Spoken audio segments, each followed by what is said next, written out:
My hands wouldn't stop shaking. I was standing in my front hallway, keys in one hand, my coat draped over the other.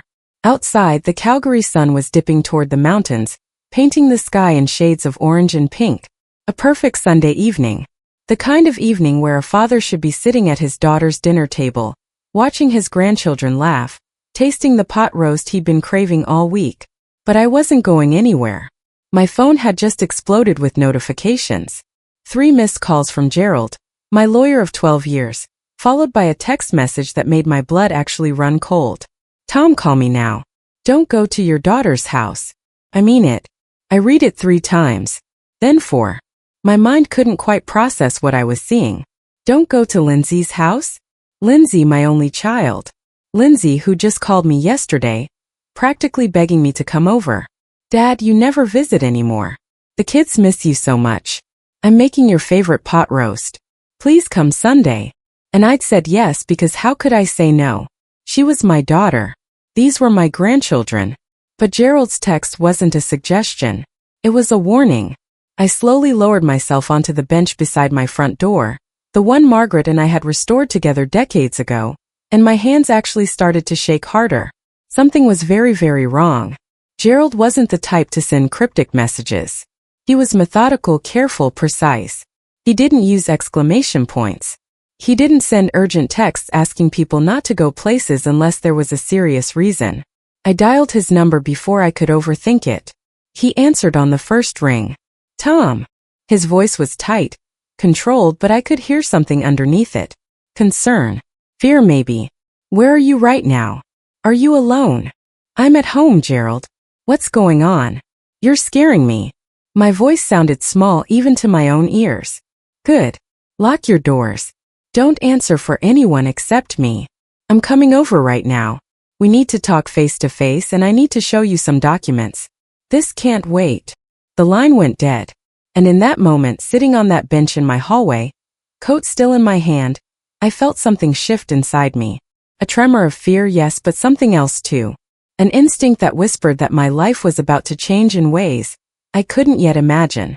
But before I tell you what happened next, stay with me. And subscribe to this channel because you won't believe how this story ends. You won't believe what my own daughter tried to do to me, or how a 15-year-old boy became the most important person in my life. Stick around till the very end. To understand what was about to happen, you need to understand who I was. Not the successful version. Not the comfortable version. But the real Tom Morrison, the man who had to earn everything. I was born in 1957 in a small town outside Calgary. My father was a mechanic, my mother a schoolteacher. They didn't have much, but they had enough. More importantly, they had each other and they had discipline. My father used to say that discipline was the one thing no one could take from you. You either built it or you didn't, and if you didn't, you'd spend your life wondering what you could have been. I took that to heart. I was a decent student, not brilliant but consistent. I worked part-time through high school at a local hardware store, saving every penny. When I was 18, I applied to engineering programs across Canada. The University of Calgary accepted me, and I worked my way through 4 years of petroleum engineering, while holding down a full-time job on weekends and summers. It was brutal. I remember going to classes at 8 in the morning after working until midnight the night before. I remember eating dollar store noodles for dinner because that's all I could afford. I remember my father coming to my graduation in 1979, shaking my hand and saying, "Now the real work begins." He was right. I landed a job with an oil and gas company and I climbed. Not through luck or connections but through the same discipline my father had taught me. I showed up early. I stayed late. I learned everything I could. When there was a promotion available, I was ready. When there was a difficult project, I volunteered. 35 years. That's how long I worked for that company before I retired at 62 with a pension I could actually live on and investments that had compounded over decades. But work was never my whole life. Because in 1985, I met Margaret. She walked into a coffee shop where I was studying for a project exam. I didn't believe in love at first sight, I was too practical for that, but I believed in it after that moment. She had this way of smiling that made everything else in the room fade away. She was a nurse at the hospital downtown. Kind, smart, real. We dated for 3 years. I remember being terrified the entire time. This woman was too good to be real, And I kept waiting for her to realize she could do better than a workaholic engineer who sometimes forgot to call because he was focused on a project. But she didn't leave. She stayed. And in 1988, I proposed to her with my mother's diamond ring in a parking lot after watching a movie I don't even remember. It wasn't romantic. It was me, completely authentic, asking her if she'd spend her life with someone who would always put family first, but would also work relentlessly to give that family everything it could possibly need. She said yes. We bought a house in Mount Royal in 1993. It was small then, just a little bungalow, but we had a vision. Over the years we renovated it, expanded it, made it ours. In 1994, Lindsay was born.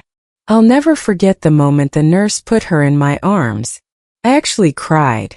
Me, a practical, disciplined petroleum engineer who didn't believe in showing emotions, cried like a baby because I was holding my daughter. Margaret went back to nursing part-time. We had help from grandparents, daycare, and a lot of early mornings and late nights. But we made it work.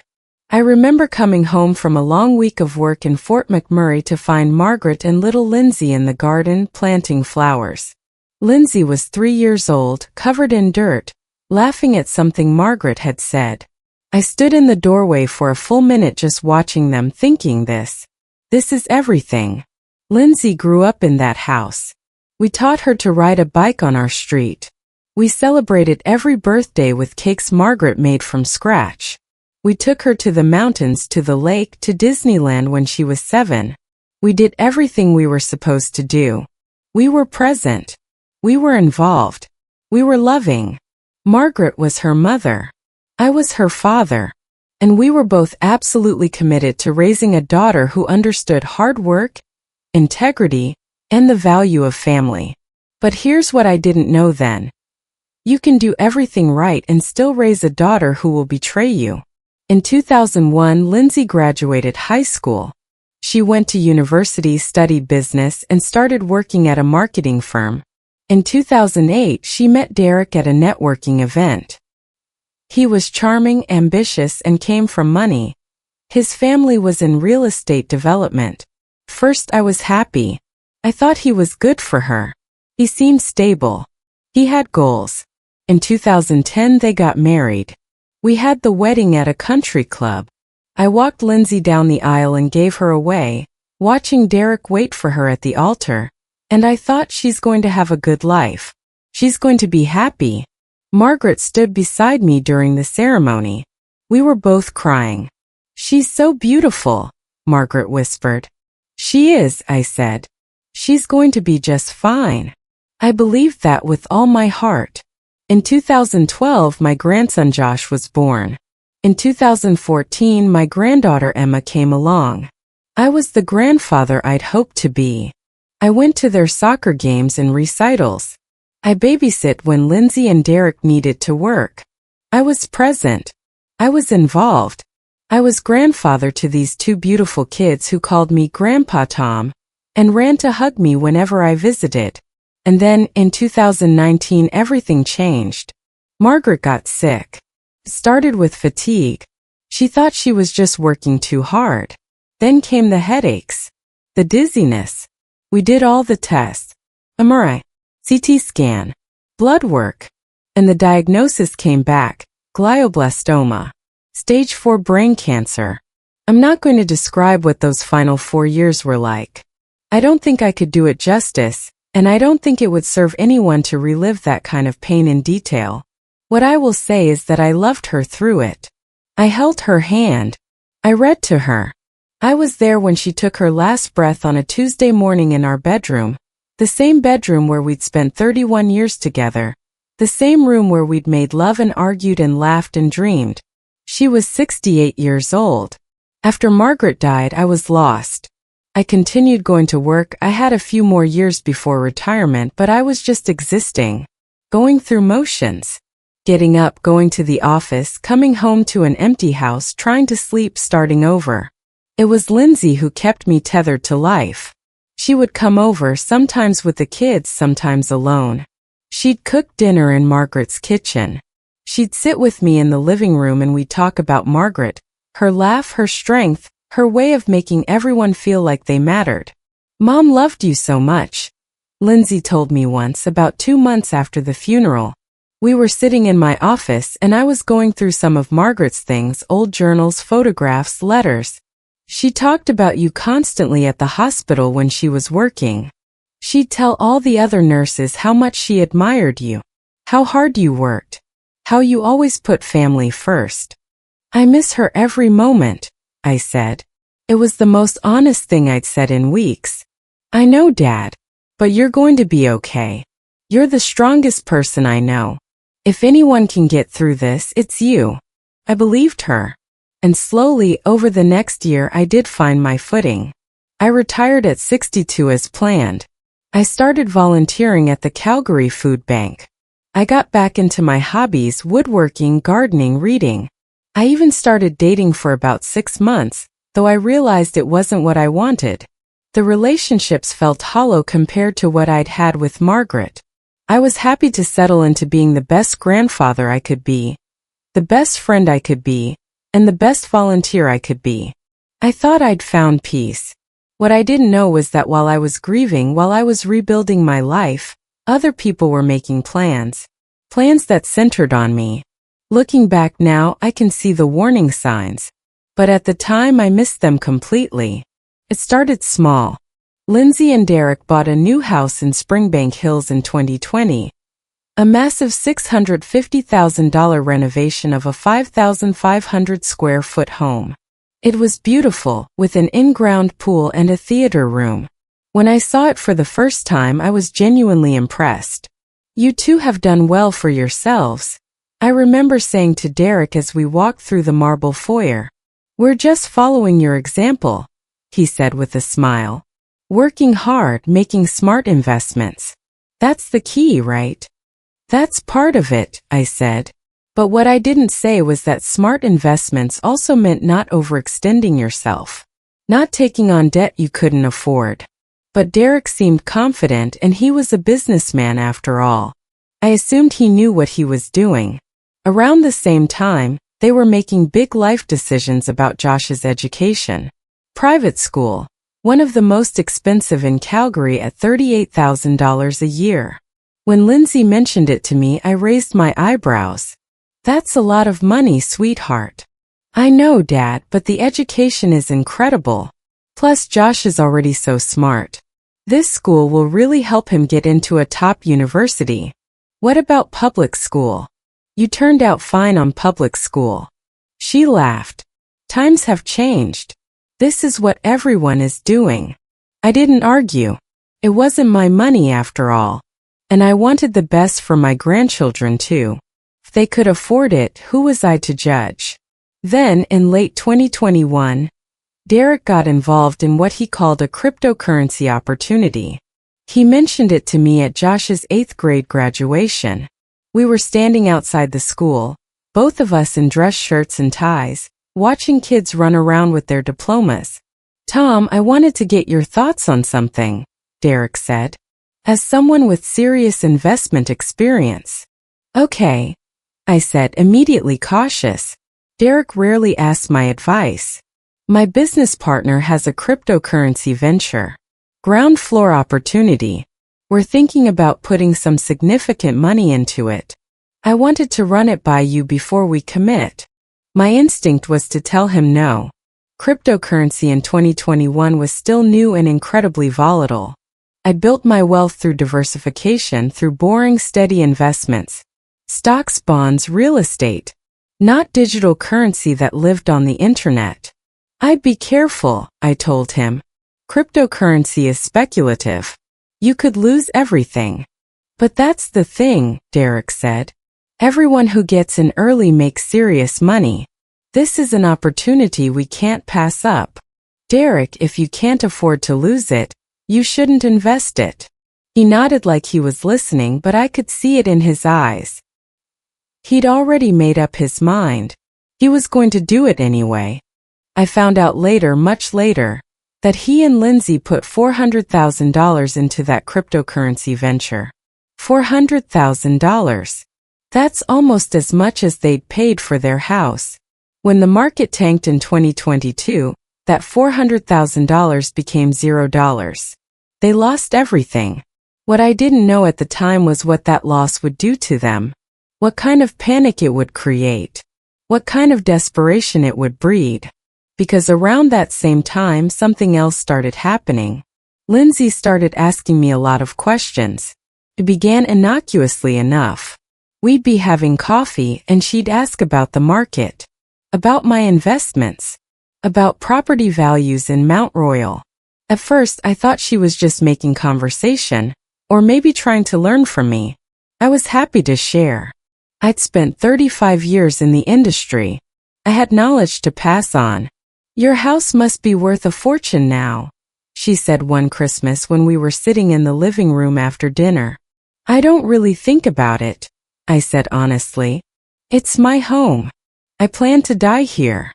But if you were to sell it just hypothetically, what do you think it would go for?" "I don't know. $2.3 million? Maybe $2.5 million? The market in Mount Royal has gone crazy over the last few years."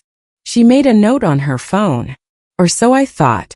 Looking back, I wonder if she was documenting something else. "And your investments," she continued. "Are those doing well?" "They're stable. I've been conservative since retirement. Bonds, some blue-chip stocks, a few real estate investment trusts. Nothing glamorous, but it compounds." "How much total, do you think?" She asked it so casually, like she was asking about the weather. "I don't know exactly. Maybe $1.8 million? I don't keep obsessive track. I don't need to, I have enough." She nodded, and I watched her make another note. It didn't strike me as odd at the time. A daughter taking interest in her father's finances. It seemed normal. Maybe even sweet. Like she was thinking about my future, about what would happen when I was gone. I couldn't have been more wrong. Over the next few months, Lindsay became more present than she'd been in years. She started coming to my doctor's appointments. Not just one or two, she insisted on going to all of them. She'd sit in the waiting room, and when I came out, she'd have her phone in her hand, ready to take notes. "What are you writing?" I asked her once. "Just things to remember. The doctor said something about checking your thyroid, right? I want to make sure you follow up." Seemed thoughtful. Now I understand it was surveillance. In March of 2023, I had a car accident. I was coming home from the grocery store on a Sunday afternoon. I was driving down a side street in southwest Calgary, and a teenager ran a red light. The collision happened on the passenger side of my car. The police report was very clear. The accident was not my fault. The teenager was ticketed. My insurance company didn't question it. It was minor, no injuries, just property damage. But Lindsay reacted like I'd had a stroke. "Dad, oh my God, are you okay? Derek and I are so worried. This is the second time in 2 years you've been in an accident. Maybe you shouldn't be driving anymore." "It wasn't my fault, Lindsay. A kid ran a red light. But what if you hadn't seen him? What if you'd been distracted? Dad, you're 66 years old. Maybe it's time to think about limiting your driving." "I'm 66. I just renewed my driver's license. My reflexes are fine. But this is what happens with age, Dad. Little things pile up. You lose focus. Your judgment isn't what it used to be." I remember feeling annoyed at this conversation. Not angry, just annoyed. Like she was being overprotective in a way that wasn't necessary. I was fine. I was healthy. I just passed a full physical with flying colors. But I let it go because I didn't want to argue with my daughter. That was my mistake. Because after that conversation, something shifted in how I saw Lindsay, and it coincided with something shifting in how she treated me. She started documenting everything. It started with the little things. Times I forgot someone's name. Times I had to think for a moment about which medication was which. Times I was tired after a long day. She took photographs. I remember one time at a Safeway near my house. I was standing in the cereal aisle, looking at the different brands. Margaret had always bought a specific type, Honey Nut Cheerios, but the kind from a specific company that she said tasted better. They discontinued that brand, and I was trying to find something similar. I was standing there, probably looking confused, just comparing boxes, when I realized Lindsay was taking a picture of me on her phone. "What are you doing?" I asked. "Nothing, Dad. Just documenting. For insurance purposes. You know, in case anything happens and we need proof of your cognitive state." That explanation didn't make sense, but I didn't push it. I didn't want to fight with my daughter over a photograph in a grocery store. There was another incident at a doctor's checkup. I'd come down with the flu in January. Fever of 101. I was feeling terrible. My family doctor, Dr. Patel, had me come in just to make sure it was actually the flu and not something worse. During the exam, Dr. Patel asked me what medications I was taking. I started to list them, then paused. "Wait, am I still taking that one for my blood pressure? I started something new last month." It was a normal question. A person with multiple medications, sometimes it's hard to remember exactly what you're on. But Dr. Patel made a note in his chart. And later I found out through Gerald that note was something like, "Patient seemed disoriented about current medications. Possible early signs of cognitive decline." I was disoriented because I had a fever of 101 and I'd legitimately forgotten if I'd switched medications. But that's not how it would be presented in court. Then there was the phone number incident. I'd switched phone providers in February of 2023 after being with the same company for 20 years. It was a pain. They messed up my number transfer, and I had to get a new number. I kept my old number written on a sticky note by my phone for a week or so while I was getting used to the new one. Josh called me one day in early March, probably about 2 weeks after I'd switched numbers. He was calling from his school during lunch break. "Grandpa, I have a question," he said. "Do you remember your phone number?" "Of course I remember my phone number," I said. And then I stopped, because my brain was pulling up the old number. The one I'd used for 2 decades. The one that was so ingrained in my muscle memory that it came out before I thought about it. I gave him the old number. There was a pause. Then Josh said, "Grandpa, that's not your new number. That's your old number. You changed it, remember?" "Oh, right. Sorry, buddy. My brain just went to the old one. The new one is," and I read it off my sticky note. Later, I would learn that Derek was in the car with Josh when he made that call. That the whole thing had been orchestrated. That Derek was documenting that moment when I forgot my own phone number. It was going into a file of evidence. Evidence of a man losing his mind. Gerald arrived at my house exactly 20 minutes after I hung up the phone. I'd been sitting in my living room, turning my phone over and over in my hands, anxiety building with each passing minute. What could possibly be so serious that Gerald needed to come in person? What had Lindsay done? What had Derek done? When I opened the door, I could see immediately that something was very wrong. Gerald's face was pale. He was carrying a leather briefcase, and his jaw was clenched tight. "Tom," he said, and he didn't shake my hand or make any small talk. "We need to sit down." We moved to my dining room table. The same table where my family had shared countless dinners over the decades. Gerald spread documents across it like he was laying out a crime scene, which I suppose he was. 3 days ago, he began, his voice careful and measured, "your daughter Lindsay and her husband Derek filed a petition with the Court of Queen's Bench." I felt my chest tighten. "What kind of petition?" "They're applying to have you declared mentally incompetent," Gerald said.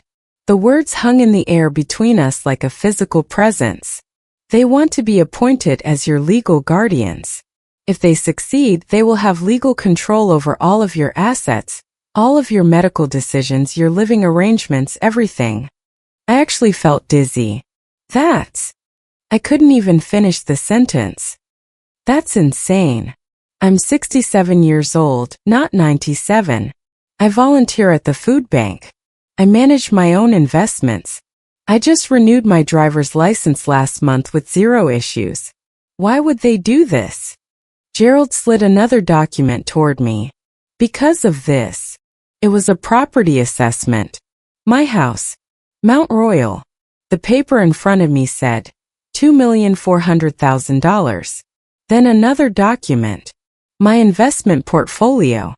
Stocks, bonds, real estate investment trusts, all of it laid out in neat columns and rows. The bottom line made me feel sick. $1,800,000.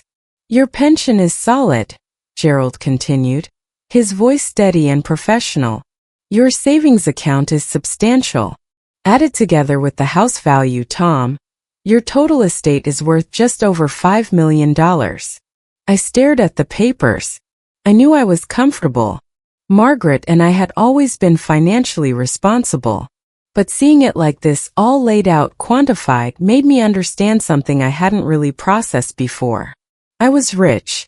Or at least, I had accumulated significant wealth over 45 years of careful work and responsible living. And apparently my daughter wanted it. That explanation didn't make sense, but I didn't push it. I didn't want to fight with my daughter over a photograph in a grocery store. There was another incident at a doctor's checkup. I'd come down with the flu in January. Fever of 101. I was feeling terrible. My family doctor, Dr. Patel, had me come in just to make sure it was actually the flu and not something worse. During the exam, Dr. Patel asked me what medications I was taking. I started to list them, then paused. Wait, am I still taking that one for my blood pressure? I started something new last month. It was a normal question. A person with multiple medications, sometimes it's hard to remember exactly what you're on. But Dr. Patel made a note in his chart. And later I found out through Gerald that note was something like, patient seemed disoriented about current medications. Possible early signs of cognitive decline. I was disoriented because I had a fever of 101 and I'd legitimately forgotten if I'd switched medications. But that's not how it would be presented in court. Then there was the phone number incident. I'd switched phone providers in February of 2023 after being with the same company for 20 years. It was a pain. They messed up my number transfer, and I had to get a new number. I kept my old number written on a sticky note by my phone for a week or so while I was getting used to the new one. Josh called me one day in early March, probably about 2 weeks after I'd switched numbers. He was calling from his school during lunch break. Grandpa, I have a question, he said. Do you remember your phone number? Of course I remember my phone number, I said. And then I stopped, because my brain was pulling up the old number. The one I'd used for 2 decades. The one that was so ingrained in my muscle memory that it came out before I thought about it. I gave him the old number. There was a pause. Then Josh said, Grandpa, that's not your new number. That's your old number. You changed it, remember? Oh, right. Sorry, buddy. My brain just went to the old one. The new one is. And I read it off my sticky note. Later, I would learn that Derek was in the car with Josh when he made that call. That the whole thing had been orchestrated. That Derek was documenting that moment when I forgot my own phone number. It was going into a file of evidence. Evidence of a man losing his mind. Gerald arrived at my house exactly 20 minutes after I hung up the phone. I'd been sitting in my living room, turning my phone over and over in my hands, anxiety building with each passing minute. What could possibly be so serious that Gerald needed to come in person? What had Lindsay done? What had Derek done? When I opened the door, I could see immediately that something was very wrong. Gerald's face was pale. He was carrying a leather briefcase, and his jaw was clenched tight. Tom, he said, and he didn't shake my hand or make any small talk. We need to sit down. We moved to my dining room table, the same table where my family had shared countless dinners over the decades. Gerald spread documents across it like he was laying out a crime scene, which I suppose he was. 3 days ago, he began, his voice careful and measured, Your daughter Lindsay and her husband Derek filed a petition with the Court of Queen's Bench. I felt my chest tighten. What kind of petition? They're applying to have you declared mentally incompetent, Gerald said. The words hung in the air between us like a physical presence. They want to be appointed as your legal guardians. If they succeed, they will have legal control over all of your assets, all of your medical decisions, your living arrangements, everything. I actually felt dizzy. I couldn't even finish the sentence. That's insane. I'm 67 years old, not 97. I volunteer at the food bank. I manage my own investments. I just renewed my driver's license last month with 0 issues. Why would they do this? Gerald slid another document toward me. Because of this. It was a property assessment. My house. Mount Royal. The paper in front of me said, $2,400,000. Then another document. My investment portfolio. Stocks, bonds, real estate investment trusts. All of it laid out in neat columns and rows. The bottom line made me feel sick. $1,800,000. Your pension is solid, Gerald continued, his voice steady and professional. Your savings account is substantial. Added together with the house value, Tom, your total estate is worth just over $5 million. I stared at the papers. I knew I was comfortable. Margaret and I had always been financially responsible. But seeing it like this, all laid out, quantified, made me understand something I hadn't really processed before. I was rich. Or at least, I had accumulated significant wealth over 45 years of careful work and responsible living. And apparently my daughter wanted it. How do you know all this? I asked, my voice hollow.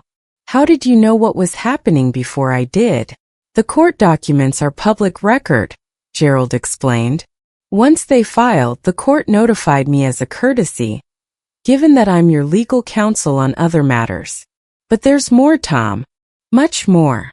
He opened his laptop and turned it toward me. On the screen was a spreadsheet. Details of Lindsay and Derek's finances. And what I saw was shocking. $650,000 mortgage on the Springbank Hills house. Property taxes of $22,000 annually. Josh's private school at $38,000 a year. Another line item that made me wince.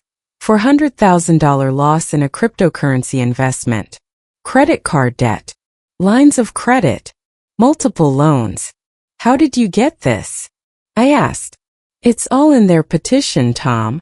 They included it as part of their argument. They're basically saying they need to protect your assets from your declining mental state before you make irresponsible decisions with your money. But in including their own financial situation, they've accidentally shown us their motive. I felt something cold settle in my stomach. They're broke. They're in serious financial distress. And they have a $5 million solution sitting in their father's name. Gerald closed the laptop and looked at me directly. I've been practicing law for 30 years, Tom. I've seen a lot of things. But this is elder abuse. This is fraud. This is your own daughter attempting to steal your life savings. The words didn't feel real. They sounded like they belonged to someone else's story, someone else's nightmare, not mine. What happens if they win? I asked quietly. They become your legal guardians. They have absolute authority over your medical care. They can move you to assisted living. They can sell your house. They can liquidate your investments. They can access your bank accounts. You would lose all autonomy. You would become a ward of the court, legally incompetent. And how long until they sell the house? Gerald didn't answer right away. He didn't need to. We both knew. 3 months, he said finally. Based on the real estate market and their financial desperation, I'd estimate they'd have your house on the market within 3 months of winning guardianship. I looked around my dining room, at the table where Lindsay had taken her college graduation picture, at the walls where photos of my family hung, Margaret on our wedding day, Lindsay as a child, Josh and Emma when they were born. At the chandelier Margaret had picked out from an antique shop in Banff. "This is where Margaret died," I said. "Upstairs. In our bedroom." She took her last breath holding my hand. "This isn't just a house to me. It's my entire life." "I know," Gerald said quietly. "And my daughter wants to sell it. I'm afraid so."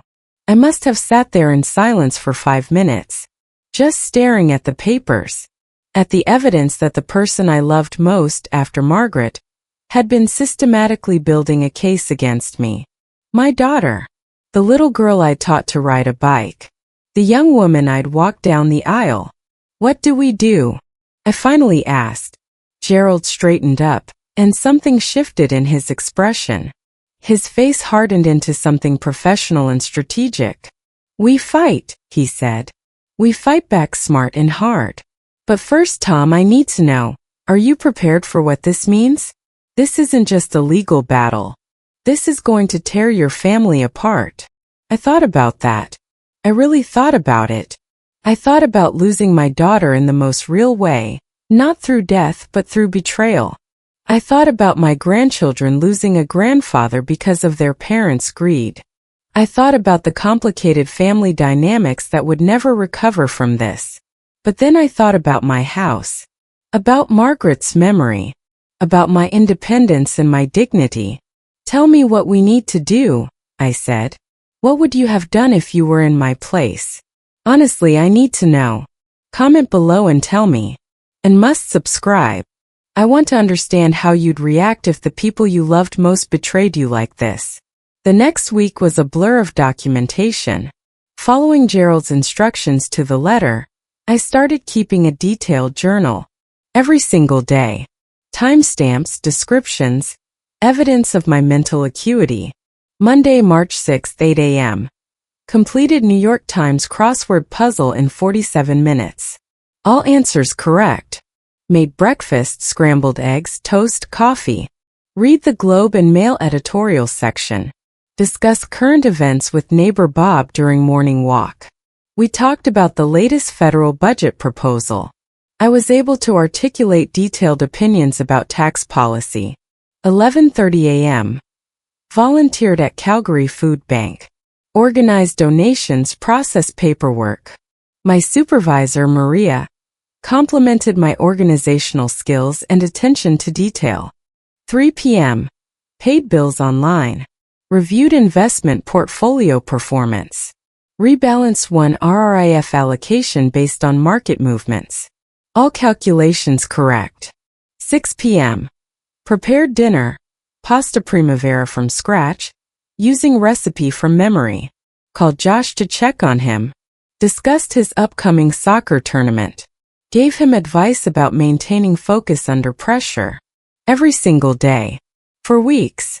I documented my life in meticulous detail, proving with timestamps and specificity that I was sharp, competent, and of sound mind. But documentation was only part of it. The second part was getting a professional psychiatric evaluation.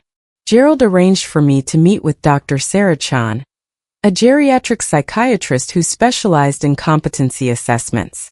She worked out of a clinic in downtown Calgary, and I drove there on a Tuesday morning in late March feeling like I was preparing for war. Dr. Chan was a woman in her 50s with kind eyes and a no-nonsense manner. She spent 3 hours with me over the course of 3 sessions. The first session was general. She asked me about my life, my work, my family, my health. She asked about my hobbies, my interests, my daily routine. She asked about Margaret's death and how I'd processed that grief. "Grief is a journey," I told her.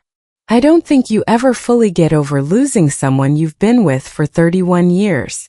But you learn to live with it. You learn that their absence becomes part of your new normal." I talk about Margaret every day. I think about her. I miss her. But I'm not depressed, if that's what you're wondering. I'm functional. I'm engaged with life. "Have you considered dating again?" she asked. I tried for a few months. It didn't feel right. I'm content in my solitude. I have my grandchildren. I have my volunteer work. I have my home and my hobbies. That's enough for me. The second session involved cognitive testing, memory tests, mathematical reasoning, pattern recognition, word games, listening comprehension. She asked me to remember sequences of numbers. She gave me complex logic puzzles. She asked me about historical facts and current events. I passed everything. Not just passed, scored above average for someone my age. You're sharp, Mr. Morrison, Dr. Chun said. Your memory is excellent. Your reasoning is clear. Your ability to focus is impressive. The third session was her final assessment. She sat across from me in her office, made some notes on her clipboard, and then looked directly at me. Mr. Morrison, she began, I've completed your full psychiatric and cognitive evaluation. I want to be clear about what I found. I nodded, waiting. You show no signs of cognitive decline. You show no signs of dementia or any neurodegenerative disease. Your memory function is excellent, better than many people half your age. Your reasoning is sharp. Your judgment is sound. Your ability to manage complex financial and personal decisions is unimpaired. She set down her clipboard. I can tell you with complete professional confidence that you are mentally competent. You are not experiencing any form of cognitive incompetence. If anyone were to try to claim that you are mentally declining, they would be making false claims. I felt something release in my chest. Something I didn't even know I'd been holding. Will you put that in writing? I asked. Absolutely. I'll have a full report to your lawyer within the week. But here's where it got complicated. Here's where I had to do something I've never been comfortable with. I had to lie to my daughter. Gerald was adamant about this. Tom, you cannot let them know that you know. If they realize we're preparing a defense, they might accelerate their plans. They might try to get you to sign something incriminating. They might destroy evidence. You need to act normal. You need to behave exactly as you have been behaving. So I'm supposed to just let them think their plan is working? You're supposed to buy us time, Gerald said. Let them think they have the upper hand. Make them comfortable in their conviction that you're a doddering old fool who doesn't realize what's happening. It made sense strategically, but emotionally, it was torture. On the Wednesday after my final session with Dr. Chun, Lindsay called me. Dad, she said, and there was something almost triumphant in her voice. Derek and I have been thinking about your future. You know, with everything that's been happening, the accident and all. We think it would be smart to put some things in order. I had to swallow hard to keep my voice steady. What kind of things? Well, estate planning for one thing. Just to make sure everything's organized. In case something happens. You know, we're not getting any younger. She wasn't getting any younger. She was 41 years old. That sounds like a good idea, I said carefully. My hands were shaking as I held the phone. Let me think about it. Don't think too long, Dad. These things are time sensitive. You never know what might happen. Was that a threat? I couldn't tell anymore. It might have just been her trying to pressure me into acting quickly. Or it might have been a veiled warning that something worse was coming if I didn't cooperate. I'll let you know, I said. Oh, and Dad? We were thinking maybe you should come to Sunday dinner this week. We miss having you around. The kids have been asking about you. The kids? My grandchildren. Emma and Josh. I'd like that, I said. I miss them too. Great. We'll plan on it. See you Sunday. After I hung up, I sat on my couch.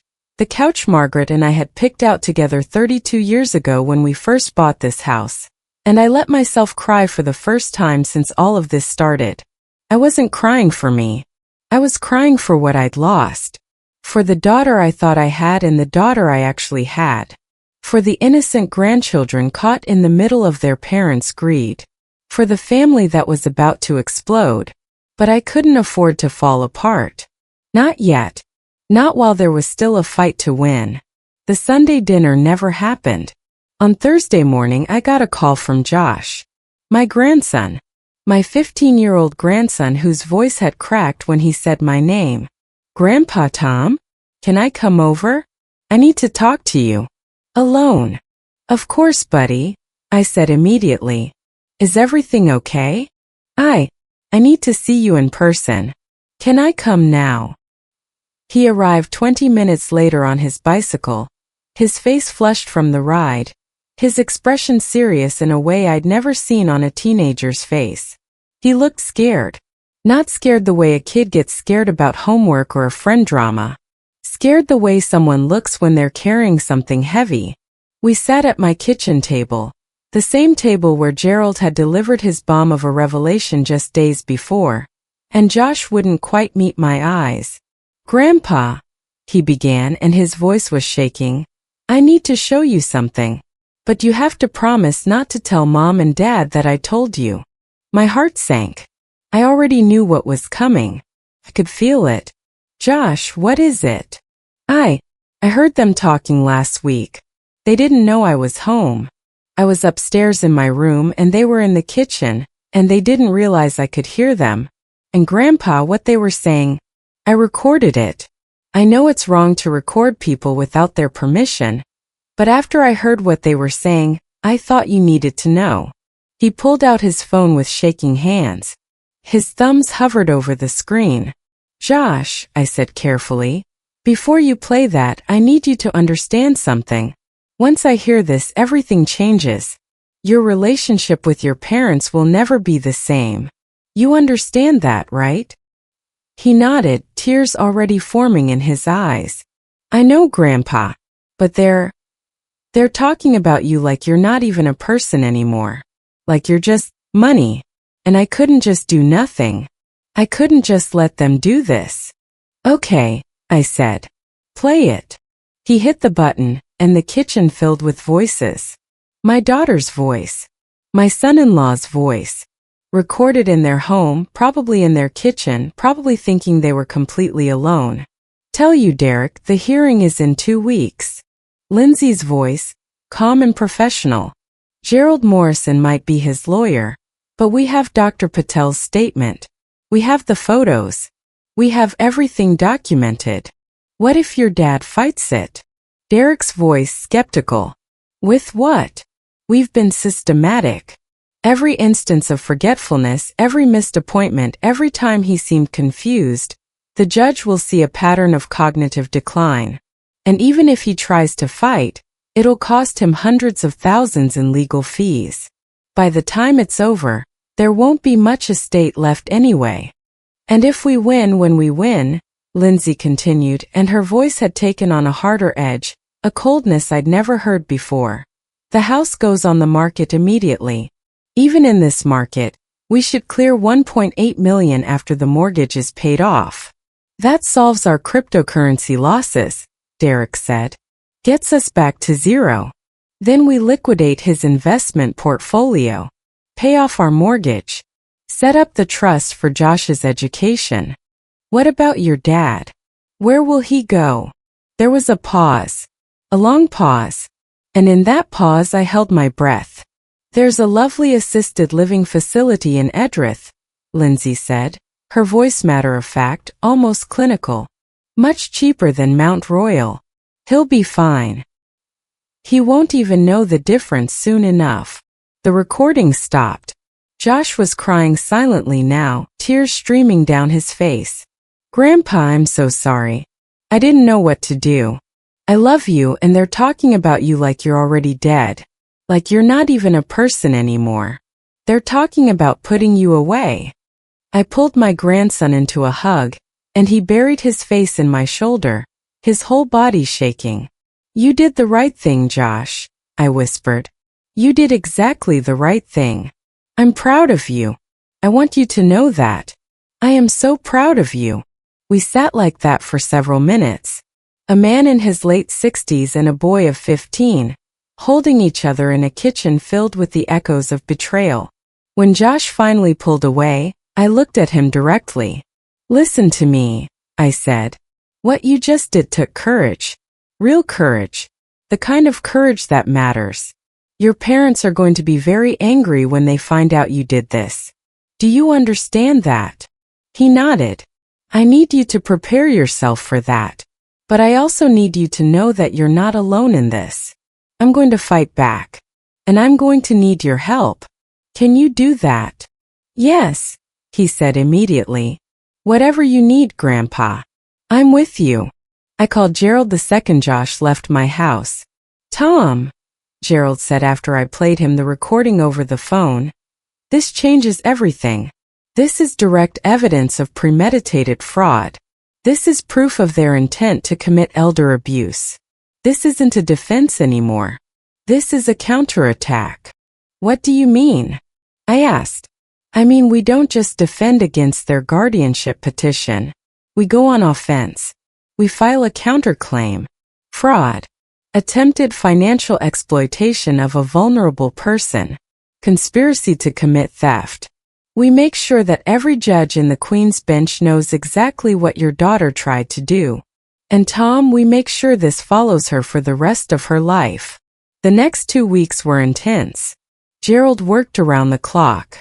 He hired a private investigator who dug into every aspect of Lindsay and Derek's finances. He obtained copies of their credit card statements, their mortgage documents, their business records. He interviewed Dr. Patel, the family doctor who'd written the note about my supposed disorientation, and got him to admit that a fever of 101 degrees and the flu absolutely could cause temporary cognitive confusion. He documented the photographs Lindsay had taken of me in the grocery store, proving they were deliberately curated to look incriminating when taken out of context. He gathered statements from people at the food bank confirming that I was a reliable, competent, and valuable volunteer. He compiled everything into a massive binder that he presented to me a week before the hearing. This is our ammunition, he said, spreading the documents across my dining room table once again. But Tom, I want to be honest with you. The recording from Josh is powerful, but it's also technically illegally obtained. There's a chance the judge will rule it inadmissible. Then how do we use it? I asked. In a guardianship hearing, the rules are different than in criminal court. Family law is more flexible. It's about what's in the best interests of the alleged incompetent person. That's you. I believe the judge will allow it. But we need to be prepared in case she doesn't. So we have a backup plan? We have a backup plan, Gerald confirmed. But honestly, Tom, I think this recording is going to be devastating to their case. Once a judge hears your daughter coldly discussing selling your house and putting you in an assisted living facility, while you're sitting right there in the courtroom proving you're mentally sharp, the case is essentially over. On the night before the hearing, I couldn't sleep.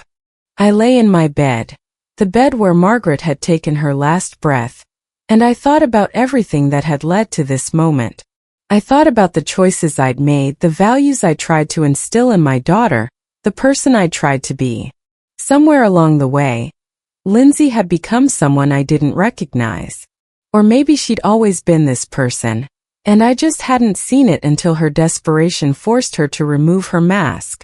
I thought about Josh, who'd risked everything, his relationship with his parents, his comfortable life, to do what was right.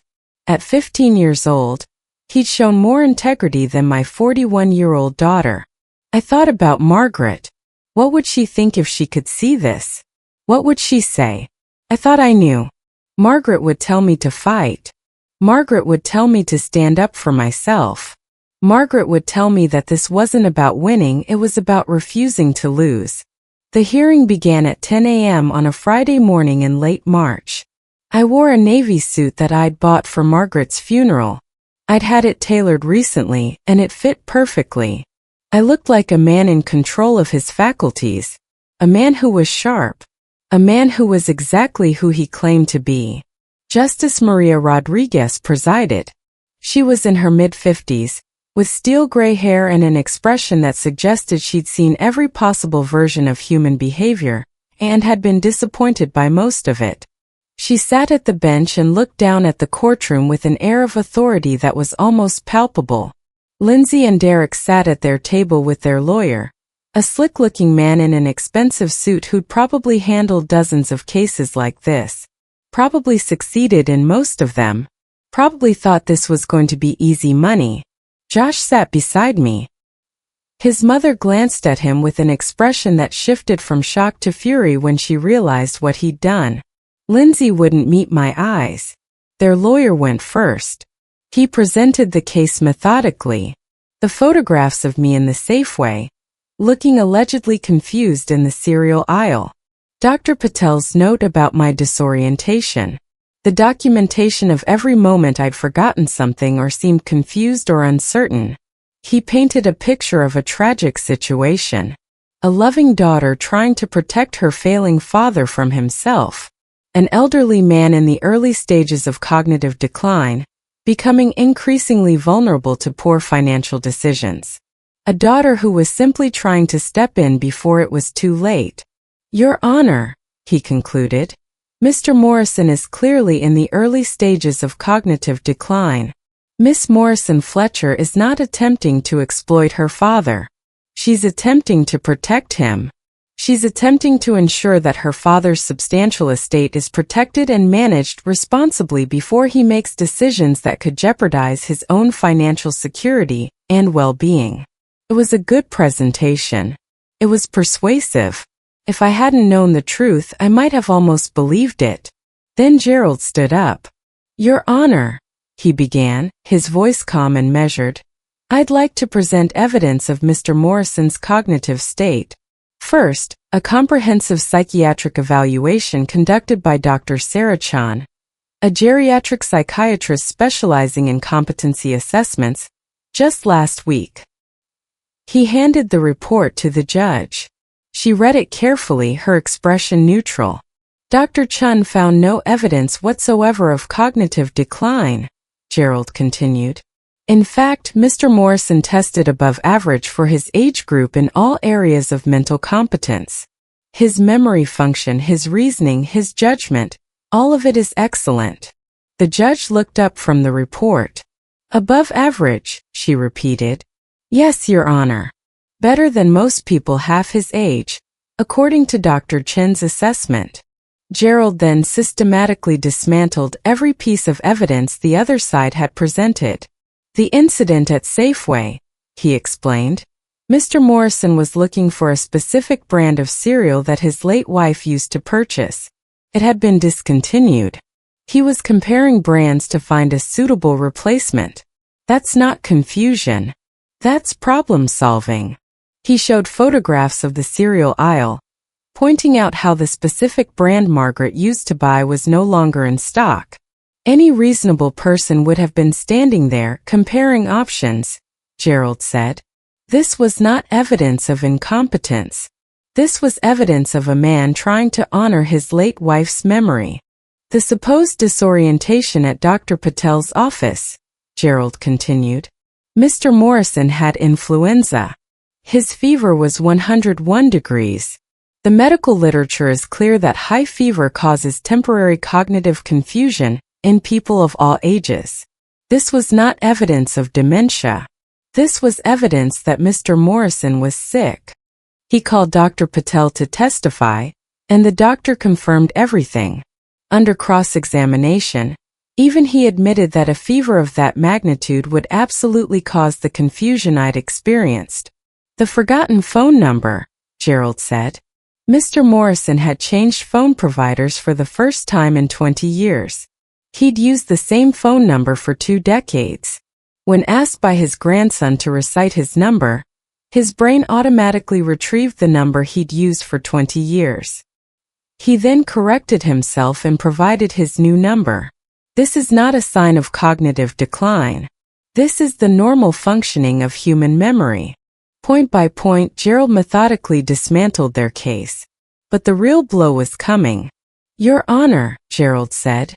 I have evidence of the true motive behind this petition. He played Josh's recording. In the silent courtroom, Lindsay and Derek's voices echoed off the walls. Cold, calculated, clinical, discussing my estate like I was already dead, like I was already gone. The house goes on the market immediately. Even in this market, we should clear 1.8 million after the mortgage is paid off. That solves our cryptocurrency losses. Gets us back to zero. Then we liquidate his investment portfolio. Pay off our mortgage. Set up the trust for Josh's education. What about your dad? Where will he go? There's a lovely assisted living facility in Edrith. Much cheaper than Mount Royal. He'll be fine. He won't even know the difference soon enough. The judge's expression hardened with each word. By the time the recording ended, her jaw was clenched. Your Honor, Gerald continued, his voice sharp now, cutting through the silence. This is not a loving daughter protecting her father. This is premeditated financial exploitation. Miss Morrison Fletcher and her husband are in severe financial distress.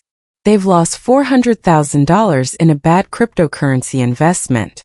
They're struggling to maintain their lifestyle. They stand to gain over $5 million by having Mr. Morrison declared incompetent and placing him under their guardianship. He turned to face Lindsay directly. They've manipulated medical records. They've staged photographs. They've built a false narrative, all to steal their own father's life savings. Lindsay's lawyer stood up quickly. Your Honor, this recording was obtained without my client's knowledge or consent. It's inadmissible. It's a violation of privacy. Justice Rodriguez cut him off with a look. In a criminal trial, perhaps, she said coldly. But this is a civil proceeding regarding guardianship, and I'm very interested in understanding the true motivations behind this petition. She turned to Lindsay. Miss Morrison Fletcher, would you like to explain to me why you're discussing selling your father's house and liquidating his assets while he's sitting in this courtroom, clearly of sound mind? Lindsay opened her mouth, then closed it. Opened it again. No words came. Your Honor, she finally managed, her voice small and uncertain. That recording was taken out of context. We were just discussing hypothetical estate planning. Hypothetical estate planning, Justice Rodriguez repeated, her voice dripping with disdain. That involves putting your father in an assisted living facility in Edrith while you pocket nearly $2 million from selling his home? That's an interesting interpretation of hypothetical. The judge turned back to the documents in front of her. She read for what felt like an eternity. The courtroom was completely silent. I could hear the clock ticking on the wall. I could hear Lindsay's breathing rapid and shallow. I could feel Josh's hand gripping mine. Finally, Justice Rodriguez looked directly at Lindsay and Derek. I'm dismissing this petition with prejudice, she said, her voice cold and final. With prejudice means it cannot be refiled. Furthermore, I'm issuing a restraining order. Miss Morrison Fletcher and Mr. Fletcher are prohibited from contacting Mr. Morrison or coming within 100 meters of his residence for a minimum of 2 years. She paused, letting the weight of her words settle. I'm also referring this case to the Alberta Crown Prosecution Service for potential criminal charges of fraud and elder abuse. She turned to me, and her expression softened slightly. Mr. Morrison, I'm deeply sorry for what you've experienced. No parent should have to endure what your daughter has put you through. No one should face this kind of betrayal from the people they love. She turned back to her papers. I'm ordering that all legal fees associated with your defense be paid by the petitioners. Miss Morrison Fletcher and Mr. Fletcher will be responsible for your legal costs. She looked up one more time. I'm also recommending that you consider updating your estate plan to protect yourself from any future attempts at manipulation. This court is adjourned. The gavel came down, and it was over.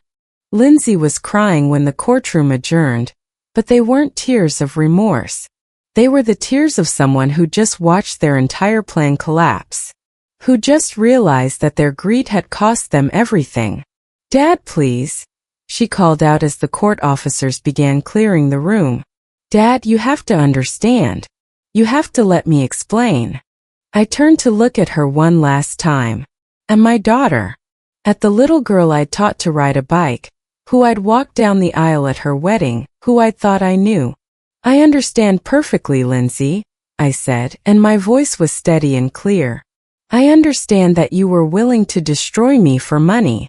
I understand that you saw your own father not as a person, but as an estate to be liquidated. I understand that your mother, the woman who gave you life, who loved you unconditionally, who would have done anything for you, would be ashamed of what you've become. I turned away. Josh squeezed my hand. Grandpa, can we go home now? Yes, Josh, I said. Let's go home. As we walked out of the courthouse, Gerald walked beside me. The afternoon sun was bright and warm. The kind of Calgary spring day that reminds you that winter doesn't last forever. Tom, that was incredibly difficult, Gerald said. How are you feeling? I didn't answer immediately. I looked down at Josh, who was walking between Gerald and me. His face still streaked with tears, but his shoulders a little straighter now. I thought about everything that had happened. The betrayal. The fight. The victory that felt hollow because it had cost me my daughter. I don't know, I said honestly. I look at Josh and I know that not all family is blood and not all blood is family. I lost a daughter today, but I gained the knowledge that I raised at least one person with integrity. That has to count for something. That evening, sitting in my house in Mount Royal, the house that Margaret and I had built our life in, the house I'd fought so hard to keep, I called Gerald one more time. Gerald, I need to update my will. All of it. The house, the investments, everything. I want to set up a trust for Josh's education and future. Tom, Gerald said carefully, you don't have to make these decisions right now. Give yourself time to process. Lindsay gets nothing, I continued. Not $1. She made her choice. Are you sure? That's permanent. I'm very sure. And Gerald, I want it explicitly stated why. I want the will to detail exactly what she tried to do so that if she ever tries to contest it, a judge will know the full story. There was a pause. Consider it done, Gerald said finally. A week later, Josh moved in with me. His parents had kicked him out when they realized he'd recorded them. 41 years old, and they'd chosen money over their own son. But I had a big house and a bigger heart. And Josh needed someone who would put him first. We established a new routine. Breakfast together before school. Homework at the dining table. Weekend trips to the mountains. Josh helped me in the garden, planting vegetables where Margaret used to grow her roses. One Saturday morning, about 2 months after the hearing, we were pulling weeds together when Josh asked me a question that I think he'd been carrying for weeks. Grandpa, he said softly, do you ever forgive her? Mom, I mean. I sat back on my heels, considering the question carefully. It deserved a real answer, not a quick one. Forgiveness is complicated, buddy. I began. I think there's a difference between forgiving someone for a mistake and accepting someone's true nature. Your mother didn't make a mistake. She made a deliberate choice. Many deliberate choices. She documented evidence against me. She manipulated her doctor. She built a systematic case to steal from me. That's not a mistake. That's not something I can just forgive and move on from. So you'll never forgive her? Josh asked, and there was something sad in his voice. He was a 15-year-old boy who'd betrayed his parents to save his grandfather. Of course he wanted there to be forgiveness. He wanted there to be a path back to family. Forgiveness isn't about them, Josh, I said. It's about not letting their actions poison what's left of your life. Do I forgive what your mother tried to do? No. Will I ever have a relationship with her again? Probably not. But I won't spend my remaining years consumed by bitterness. I've got too much living left to do. And now I've got you to help me do it. He was quiet for a moment, then he went back to pulling weeds. But his shoulders seemed a little lighter. 6 months after the hearing, Josh and I stood in the garden together. We were looking at a newly installed plaque that we'd commissioned. It was beautiful, made of slate with elegant engraving. Margaret Morrison, 1955 to 2023. Family is not always blood. It's the people who stand by you when everyone else walks away. Do you think Grandma would have liked this? Josh asked. I think your grandmother would have loved it, I said. And she would have been so proud of you. My phone rang. It was Gerald. Tom, I thought you should know. The Crown decided to file charges. Lindsay and Derek plead guilty to attempted fraud. They receive suspended sentences and 2 years probation, but it's on their record now. It means it's really over. They can't come back from this. Your estate is secure. Your autonomy is protected. And you can live the rest of your life in peace. I looked at Josh, who was carefully watering the vegetables we'd planted together that spring. My grandson. The boy who'd saved me. The boy I got to save in return. Thank you, Gerald, I said. For everything. For believing me. For fighting for me. That's what I'm here for, he said. Take care of yourself, Tom. And take care of that grandson of yours. That night, as Josh did his homework at the dining room table, and I read beside him in Margaret's favorite chair, I realized something important. Lindsay had tried to take everything from me. My home, my money, my dignity, my independence. She built a systematic case against me based on normal aging, manipulation, and deliberate misrepresentation. She'd been willing to destroy her own father for financial security. But what she'd actually done was show me what really mattered. It wasn't the house worth $2.4 million, though I was grateful to keep it. It wasn't the investment portfolio or the bank accounts, or any of the material possessions I'd accumulated over a lifetime of hard work. What mattered was sitting across from me, chewing his pencil as he worked through algebra problems. What mattered was a 15-year-old kid who'd risked everything to do the right thing. What mattered was the second chance I was getting to be a grandfather to a boy who'd lost his home because he chose integrity over comfort. I'm 67 years old now, and I've learned more in the past year than I did in the previous 67 years combined. I've learned that trust is earned, not given. That the people who claim to love you the most can sometimes be the ones who hurt you the deepest. I've learned that real love isn't about what you say. It's about what you do when no one's watching. Most importantly, I've learned that it's never too late to stand up for yourself. That vulnerability isn't weakness. That asking for help is courage. That fighting back against those who would take advantage of you isn't vindictive. It's self-preservation. If you're watching this and you're facing something similar, I want you to hear me. If someone in your family is trying to declare you incompetent, to take control of your life, to steal what you've worked for, fight back. Get a lawyer. Not a cheap one. Get the best one you can afford. Document everything. Every coherent decision you make. Every time you manage your finances responsibly.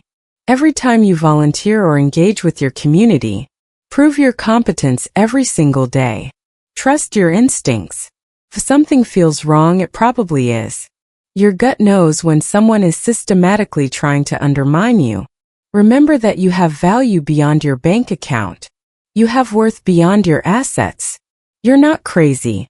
You're not confused. You're not paranoid. If someone is systematically trying to undermine your competence, it's because they want something from you, not for you. And if you're an adult child of an aging parent reading this, remember this. Your inheritance is not yours until it's yours. Your parents don't owe you their house, their savings, or their assets. They earned it through decades of hard work. They decide what happens to it. And if you try to take it through manipulation or legal trickery, you might win the money, but you'll lose something far more valuable. You'll lose yourself. Lindsay got 1.5 years of planning. Countless hours of manipulation. Probably hundreds of thousands in potential inheritance. What did it cost her? Her father. Her son. Her reputation. Her self-respect. Was it worth it? You'd have to ask her. But I suspect in her quiet moments she knows the answer. As for me, I've got a grandson to raise. Vegetables to grow. A lot of life left to live. The house in Mount Royal isn't just an asset worth millions anymore. It's home. It's where Josh is learning to be a man of integrity.